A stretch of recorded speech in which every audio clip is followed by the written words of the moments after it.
नमस्कार, खबर उत्तराखंड देख रहे हैं आप। मैं हूं आपके साथ सपना दीपक मद्देशिया। बुलेटिन का आगाज करेंगे। देहरादून में मुख्यमंत्री आवास में आयोजित कार्यक्रम में सीएम पुष्कर सिंह धामी ने प्रखर छात्रवृत्ति योजना 2025 के तहत मेधावी छात्र छात्राओं को सम्मानित किया। ये विद्यार्थी अखबार वितरण करने वाले एजेंटों के परिवारों से हैं, जिन्होंने कठिन परिस्थितियों के बावजूद शिक्षा में उत्कृष्ट प्रदर्शन किया। सीएम धामी ने कहा कि सीमित संसाधनों में मेहनत और अनुशासन से बड़ी सफलता संभव है। उन्होंने अभिभावकों के साथ संघर्ष की सराहना करते हुए छात्रों को निरंतर प्रयास और लक्ष्य के प्रति समर्पण का संदेश दिया। सरकार मेधावी छात्रों को प्रोत्साहित कर उनके उज्जवल भविष्य को बढ़ावा दे रही है।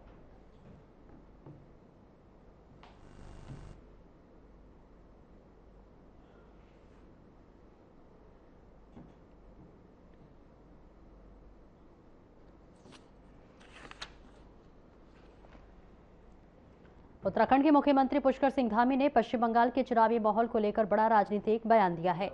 उन्होंने कहा कि राज्य में मौजूदा सरकार के खिलाफ जन आक्रोश साफ दिखाई दे रहा है और बदलाव की लहर बनी हुई है। सीएम ने एग्जिट पोल के रुझानों को इसी दिशा में संकेत बताते हुए कहा कि मतगणना के बाद वहां डबल इंजन सरकार बनने की संभावना है। उन्होंने आरोप लगाया कि पश्चिम बंगाल में कानून व्यवस्था कमजोर हुई है और विकास कार्य प्रभावित हुए हैं, जबकि लोग अब स्थिर और विकासशील शासन चाहते हैं।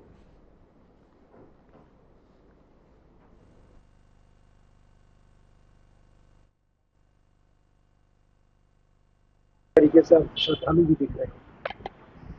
देखिए, चार धाम यात्रा को लेकर लोगों में बहुत उत्साह है। पूरे देश दुनिया के सनातनी चार धाम आना चाहते हैं, उसके अनुरूप सभी व्यवस्थाएं यहाँ पर की गई हैं। अच्छी चार धाम यात्रा चल रही है और लगभग एक सप्ताह में 5 लाख से भी अधिक लोगों ने चार धामों के अभी तक दर्शन कर लिए हैं। और चूंकि अब मई का महीना आने वाला है, इस महीने यात्रा पूरे फुल स्विंग में होगी, तो हमारा सभी प्रयास है सभी यात्री यहाँ से एक अच्छा अनुभव लेकर जाए।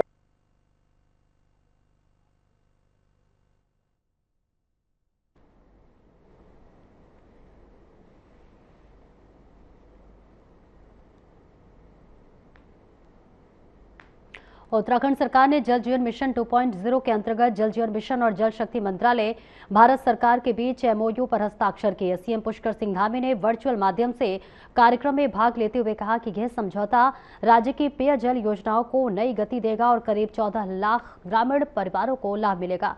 उन्होंने बताया कि 16,500 से अधिक योजनाएं स्वीकृत हैं, जिनमें अधिकांश पूरी हो चुकी है।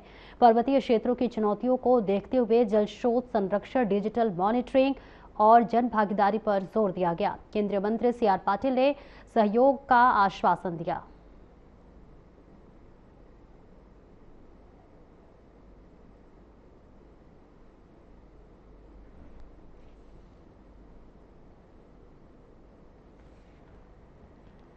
उत्तराखंड के मुख्यमंत्री पुष्कर सिंह धामी ने उत्तराखंड वन विकास के 25 वर्ष पूर्ण होने पर आयोजित रजत जयंती समारोह में हिस्सा लेते हुए कुमायूं मंडल में निगम का नया क्षेत्रीय कार्यालय खोलने की घोषणा की है। उन्होंने कहा कि वन विकास निगम राज्य की इकोनॉमी को मजबूत करने के साथ साथ पर्यावरण संरक्षण में भी महत्वपूर्ण भूमिका निभा रहा है। इस अवसर पर सीएम ने हिमकास्ट मोबाइल ऐप का शुभारंभ किया, जिसके माध्यम से लकड़ी की बिक्री और वन उत्पादों की ई नीलामी डिजिटल रूप से संभव होगी। उन्होंने कहा कि ये कदम पारदर्शिता और आधुनिक तकनीक को बढ़ावा देगा। सीएम ने पर्यावरण संरक्षण और विकास के बीच संतुलन बनाए रखने पर जोर दिया और पर्यटकों से स्वच्छता बनाए रखने की अपील भी की। ये पहल राज्य में सतत विकास की दिशा में एक महत्वपूर्ण कदम मानी जा रही है।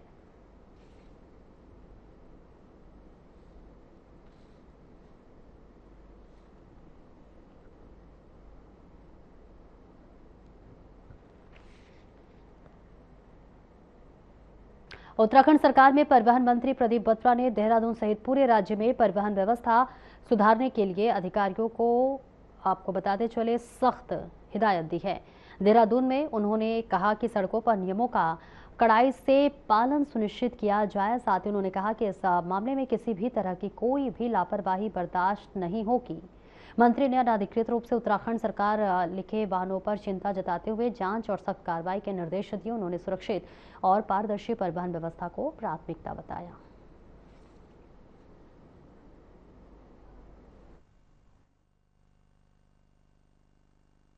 जांच के लिए अधिकारियों को निर्देश दे दिए गए हैं। इस तरह की गाड़ियों की जांच हो जिनको उत्तराखंड सरकार या उत्तराखंड शासन लिखा हुआ है और वो उसके लिए प्रोटोकॉल नहीं फॉलो कर रहे हैं, तो मैं चाहूँगी इसकी जांच करी जाएगी। और गृह विभाग को, पुलिस को भी इसके बारे में सूचित किया गया है कि वो भी इस तरह की गाड़ियों को जो है धरपकड़ करें और इस तरह का गलत उपयोग ना हो, और ताकि इससे एक अराजकता का माहौल ना फैले और लोग बेवजह हूटर का इस्तेमाल ना करें और ट्रैफिक की जो नॉर्म्स हैं उनको फॉलो करें, उनको ब्रेक ना करें।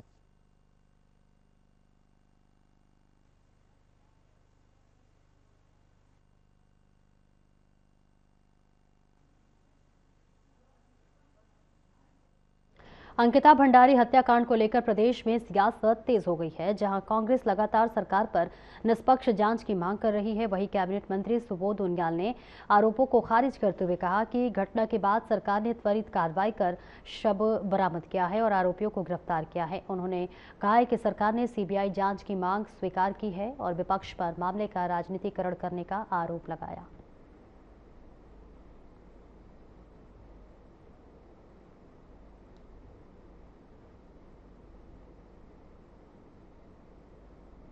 मैं आपसे कह रहा हूं, एक सेकेंड देखिए, कानून अपना काम करता है। सरकार ने अंकिता जैसी बिटिया की जब हत्या हुई, उसके बाद जैसे संज्ञान में आया, तत्काल बॉडी को रिकवर करने का काम, अपराधियों को पकड़ने का काम, न्यायालय में पूरी अपनी उसकी जो वकालत की जा सकती है, उसके आधार पर उनको सजा दिलाने का काम किया। एक ऑडियो के माध्यम से एक भ्रम की स्थिति है या क्या स्थिति पैदा करने का प्रयास किया और सीबीआई जांच की मांग की। सरकार ने सीबीआई जांच को स्वीकार कर लिया। उसके बाद भी कहीं ना कहीं मुझे लगता है कि इस तरह से इनके पास कोई एजेंडा नहीं है। ये इस तरह की बातों का राजनीतिकरण करके अपनी राजनीतिक जमीन तलाश रहे हैं।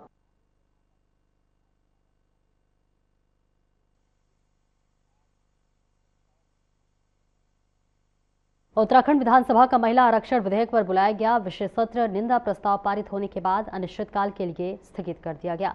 यह सत्र नारी शक्ति वंदन अधिनियम पर चर्चा के लिए आयोजित किया गया था। इस दौरान कैबिनेट मंत्री राम सिंह खेड़ा ने कांग्रेस पर तीखा हमला बोला। उन्होंने आरोप लगाया कि कांग्रेस की मानसिकता महिला विरोधी रही है और उसने अपने शासनकाल में महिलाओं के हित में ठोस कदम नहीं उठाया।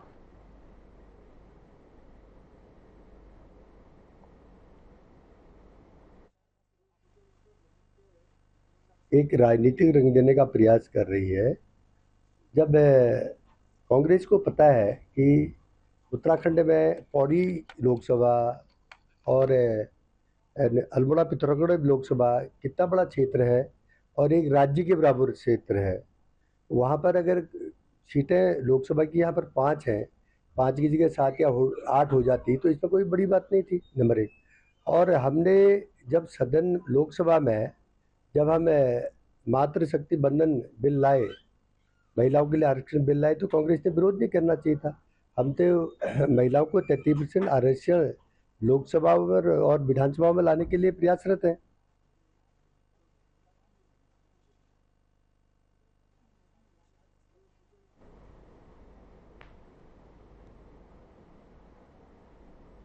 महिला आरक्षण को लेकर उत्तराखंड की राजनीति गर्मा गई है। बीजेपी सरकार ने नारी शक्ति वंदन अधिनियम के विरोधियों के खिलाफ विशेष सत्र में निंदा प्रस्ताव पारित किया, जबकि विपक्ष ने सड़कों से लेकर सदन तक विरोध जताया। इस बीच बीजेपी विधायक आशा नौटियाल ने कांग्रेस पर महिला विरोधी होने का आरोप लगाते हुए कहा कि सत्ता में रहते हुए उसने महिलाओं के लिए ठोस कदम नहीं उठाए और अब जब बीजेपी महिलाओं को उनका हक दे रही है तो इसमें भी विपक्ष को आपत्ति है।